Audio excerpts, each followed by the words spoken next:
You didn't slam the door. You didn't raise your voice. You just looked at her calm, tired, but certain, and walked away.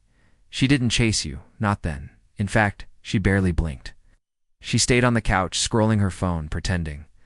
It didn't shake her bones, but behind that stillness was a storm she didn't show you, because deep down she expected you to come back. To reach out first, to question if she still loved you, to fill the silence with validation again. But you didn't. You stayed silent, and that silence grew heavier than any words. She waited a day, then 2, then a week. She started checking your stories, hoping to feel wanted again, but your absence said more than your presence ever could. And that's when something shifted. Because when a man stops reaching, when he no longer negotiates his worth just to feel chosen, a woman to sit with her own echoes, to hear everything you never said, in the silence you left behind, it wasn't when you gave your love freely that she felt it. It was when you took it back, not with anger but with self-respect. You walked away. And that's when she finally felt what she tried to ignore. Ask ChatGPT didn't come with a warning. No big argument. No breakup talk. Just a slow fade. One you couldn't name, but you felt it. Fewer emojis. Fewer calls. Fewer sparks in her eyes when she looked at you. At first you tried to explain it away. She's probably just stressed. She's going through something. You gave her the benefit of the doubt, because that's what men with good hearts do. But what you didn't realize, this wasn't stress. This was a test. She wanted to see if you'd chase her emotional withdrawal, if you'd panic the moment her warmth turned cold. And when you did, when you started sending longer texts, calling more, asking what's wrong, she saw exactly what she was looking for. Not because she wanted you to fail, but because she needed to know. Would you crumble if she shifted? Would you beg to stay in her orbit? She needed reassurance that you needed her, not just wanted her. And that is where most men go wrong. You didn't see it as a test. You saw it as a crisis. So you went into fix-it mode. You opened your heart. You offered more love. You doubled your efforts, thinking more would save it. But more isn't always better. Sometimes more looks like desperation. And in her eyes, that desperation quietly kills attraction, because when you chase after distance, you tell her she's the prize, and you're just hoping to be enough. And even if she liked the attention, she lost something far more powerful. Her respect for your gravity. You didn't mean to look weak. You just didn't understand what was happening, but she did. She saw it clearly, and that moment of misalignment changed everything. It wasn't about you. Not entirely. She wasn't pulling away because you did something wrong. She was pulling away because deep down, she was terrified of what it meant to actually be seen. You showed up with steady energy. You offered real connection. You gave her the one thing she secretly wanted: emotional safety. But emotional safety comes with a cost for some women, and that cost is vulnerability. The moment you got too close, she didn't feel peace. She felt panic, because if you saw the real her, the insecure version, the scared version, the one who's been hurt before, you might leave. And if you didn't leave, then she'd owe you truth. She'd have to drop the mask, and that kind of closeness, that kind of realness. It terrifies people who are used to surface-level validation. So what did she do? She created space. She blamed distance on stress. She used silence as a wall, not to hurt you, but to protect herself. But here's the twist. She didn't want you to fix it. She wanted you to recognize it and not flinch. She needed a man who could feel her running and not chase. But wait. Rooted. Grounded. Still. Because when she runs and you run after her, the roles reverse. She becomes the one in control. You become the one seeking approval. And suddenly, the man she once respected becomes the man she manages. Didn't fail her by caring. You failed her by making her fear more powerful than your presence. What she was running from was the fear that you weren't unshakable. But what if you had shown her that you were? What if you had let her pull away and stayed planted like a mountain? That's the version she could have leaned into. But you didn't know yet. You were too busy trying to prove your worth when all she wanted was to feel yours without explanation. You meant well. That was your first mistake.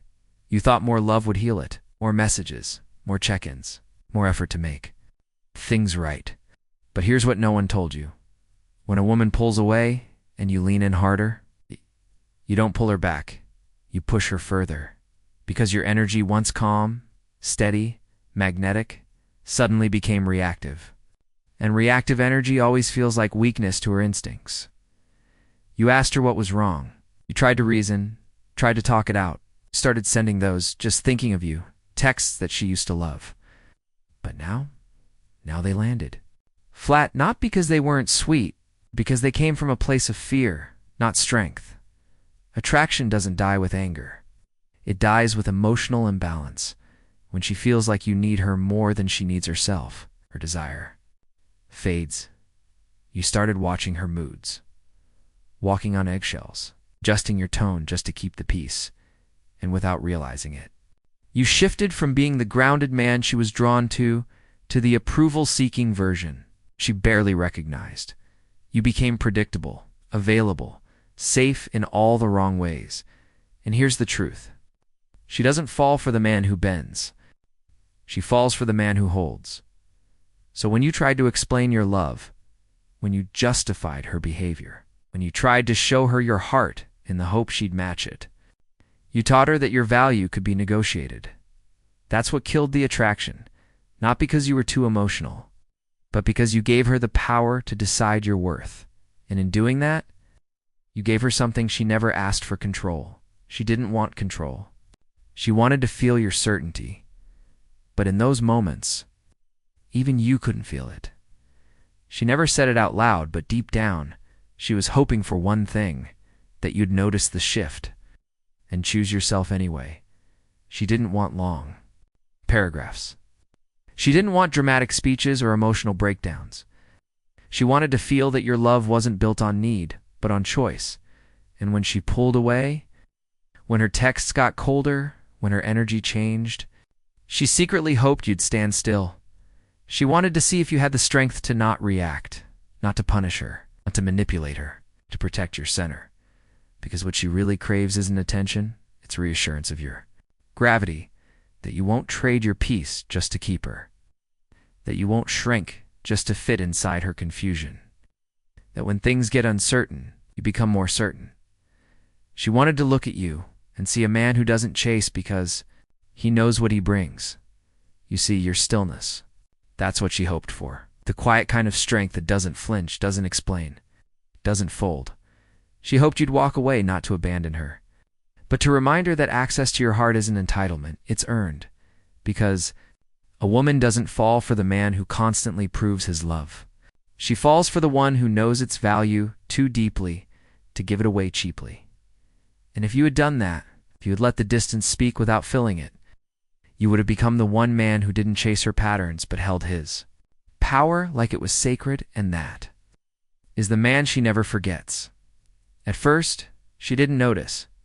You stopped texting, stopped checking in, stopped orbiting her moods like the sun she expected you to be. She assumed you were just playing a game, that you'd come back like you always did. But this time, you didn't. And your silence wasn't petty. It wasn't loud. It wasn't performative. It was sacred. It was the kind of silence that comes from knowing exactly who you are and exactly what you will no longer tolerate. Days passed. She waited for the ping of your name lighting up her phone. It didn't come. She opened your messages just to read the last thing you said, just to feel your presence through pixels. For the first time, she realized you weren't just quiet. You were gone. And in that quiet void, her mind started to play tricks. Is he seeing someone else? Did he stop caring? Did I go too far? She checked your socials, saw the stillness, the discipline, the peace. It unsettled her, because deep down, she knew she wasn't mourning you. She was mourning the version of herself that thought she could push you away without consequences. That's the power of masculine silence. It doesn't shout. It doesn't chase. Doesn't explain. It simply holds its ground and forces her to face the reality she created. Suddenly, her friends noticed. Her smile felt thinner. Her confidence cracked in the mirror because the man who once made her feel secure is now the man reminding her of what she lost, not through anger, not through revenge, but through absence. And that absence, it echoed louder than every word you ever spoke. It didn't hit her all at once. It crept in slowly in quiet moments. In the gaps you used to fill without effort, your laugh no longer echoed in her mind. Your name no longer appeared on her screen, and the man she once expected to come back didn't. She kept telling herself it was fine, that she needed space, that she was better off this way. But the truth, she was waiting. Waiting for a sign that you still cared.